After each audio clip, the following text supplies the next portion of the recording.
좋은 아침입니다. 오늘은 8월 23일 토요일입니다. 즐겁고 감사한 하루 되시기 바랍니다. 자, 시편 120편, 121편 말씀 볼 텐데요. 오늘부터 우리가 이제 시편 말씀을 묵상하게 됩니다. 성경을 직접 좀 펴서 이렇게 읽어보면 오늘부터 나오는 말씀들에는 주로 성전에 올라가는 노래라는 이제 소제목이 붙어 있습니다. 그러니까 이스라엘 백성들이 해마다 그 절기 때가 되면 그 절기는 이제 보통 세 가지죠. 유월절, 오순절, 초막절. 이 세 절기 때가 되면 멀리 있던 유대인들도 다 남자들은 일단 다 그 예루살렘에 와서 하나님께 제사를 올리고 자기 고향으로 다시 돌아가곤 했었습니다. 그래서 그때 예루살렘으로 올라올 때 부르는 노래라고 알려져 있는 그런 시들입니다. 좀 다양한 형태의 시들을 우리가 함께 살펴보겠습니다. 120편 말씀, 성전에 올라가는 순례자의 노래. 순례자라고 그러죠. 그렇게 그 성전을 향해서 이렇게 나아가는, 사실 그 상당히 오랜 기간 가족들이 같이 가는 거니까 상당히 오랜 기간 걸쳐서 올라가게 되는 그런 기간이니까 순례자라고 보통 되어 있습니다. 자, 1절 2절 보세요. 내가 고난을 받을 때에 주님께 부르셨더니 주께서 나에게 응답하셨다. 자, 내가 고난을 받을 때에 라고 되어 있죠. 그러니까 지금 얘기가 아니라 이전의 얘기죠. 그때 하나님께 기도를 뭘 했는가 하면 사기꾼들과 기만자들에게서 내 생명을 구하여 주십시오 하고 기도를 했었다는 거예요. 고난을 받을 때 하나님께 기도했더니 하나님이 응답해 주셨는데 그 기도 내용이 뭐냐? 사기꾼들과 기만자들에게서 내 생명을 구해달라.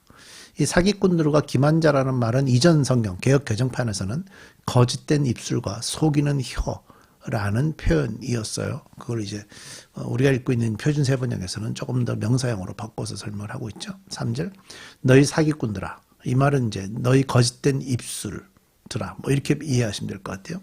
하나님이 너희에게 어떻게 하시겠느냐? 주님이 너희를 어떻게 벌하시겠느냐? 용사의 날카로운 화살과 쌀이 나무 불꽃 숯불로 벌하실 것이다. 저자는 그래서 내가 고난을 받을 때라고 얘기하고 있으니까 아마 자신의 과거의 삶을 돌아보고 있는 것 같습니다. 자신이 경험했던 과거의 세계를 좀 회고하면서 이 시를 쓰고 있었던 것 같은데요. 그 시대에 자신이 겪었던 어떤 고난, 그 고난을 받았던 그 시기라고 생각하면서 그때 하나님이 응답해 주셨다라고 이제 고백을 하고 있는 거죠.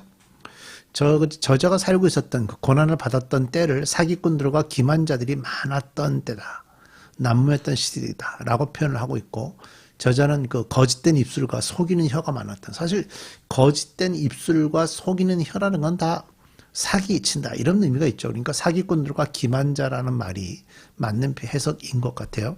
그 안에서 자신이 살고 있었고요.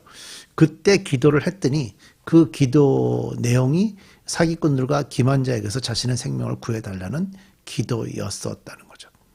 사실 그 로마서 같은 경우를 봐도 세상이 얼마나 악하고 속임이 가득한 곳인가를 표현하고 있어요. 그러니까 성경 안에는 다양하게 이런 표현들이 나오고 있습니다.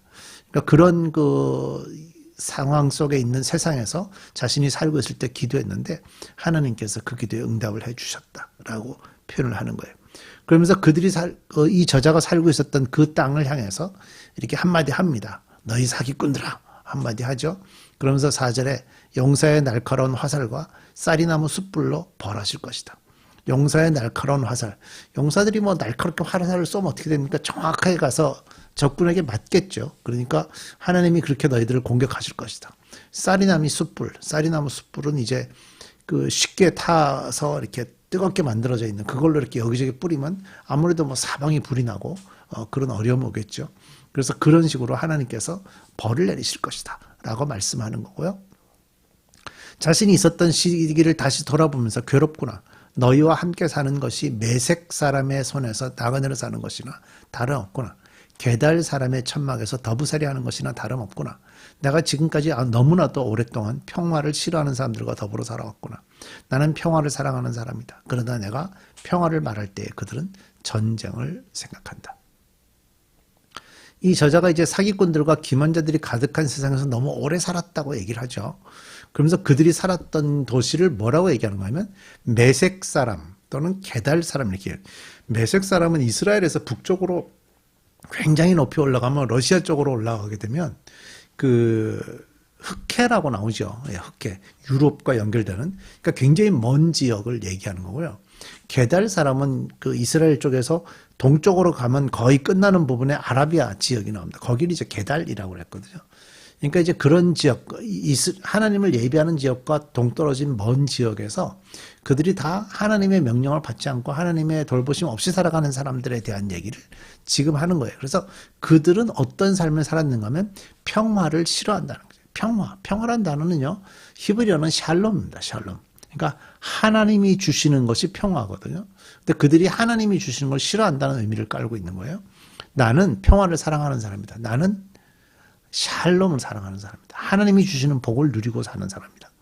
그러나 내가 샬롬을 말할 때 그들은 전쟁을 생각한다.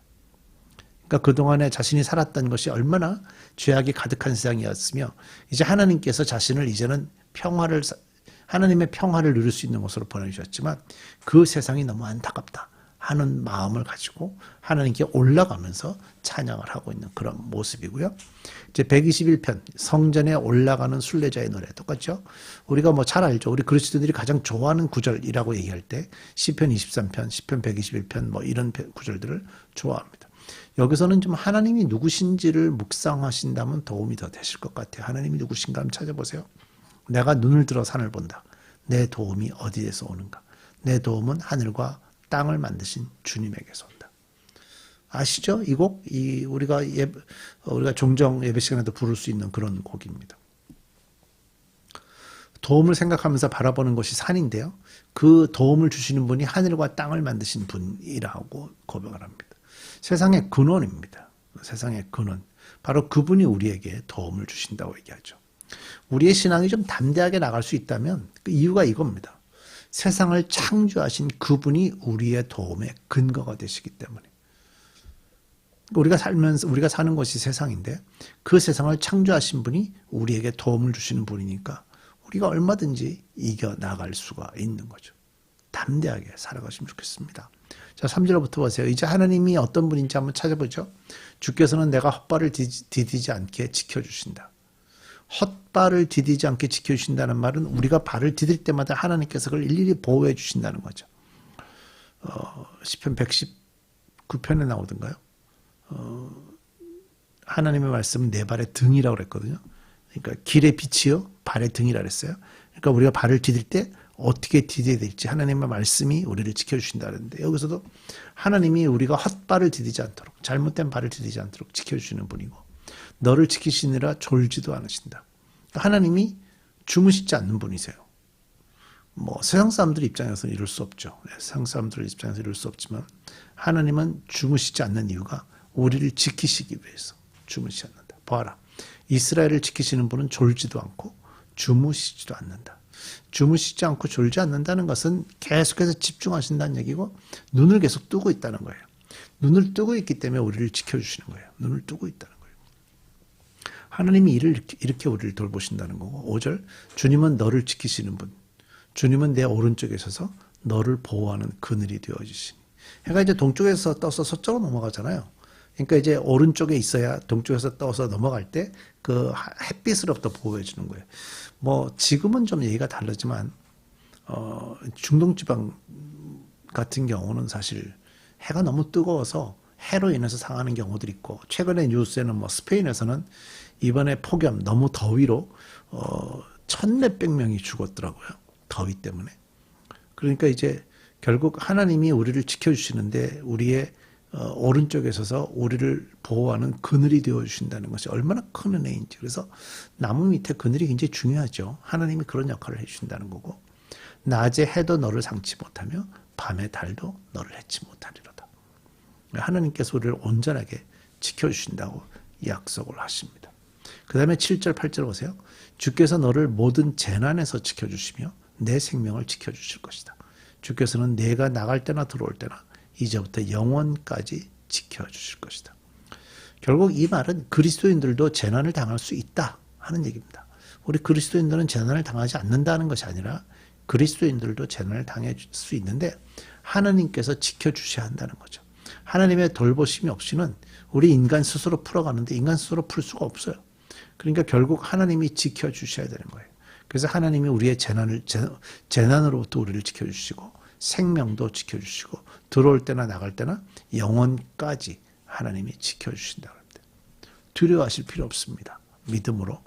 믿음을 가지고 묵묵하게 그리스도인으로 살아가는 여러분들 되시기를 바랍니다. 기도하겠습니다. 하나님은 참 졸지도 않고 주무시지도 않는다는 그 표현이 참 마음에 옵니다. 하나님은 언제나 우리와 함께 하십니다.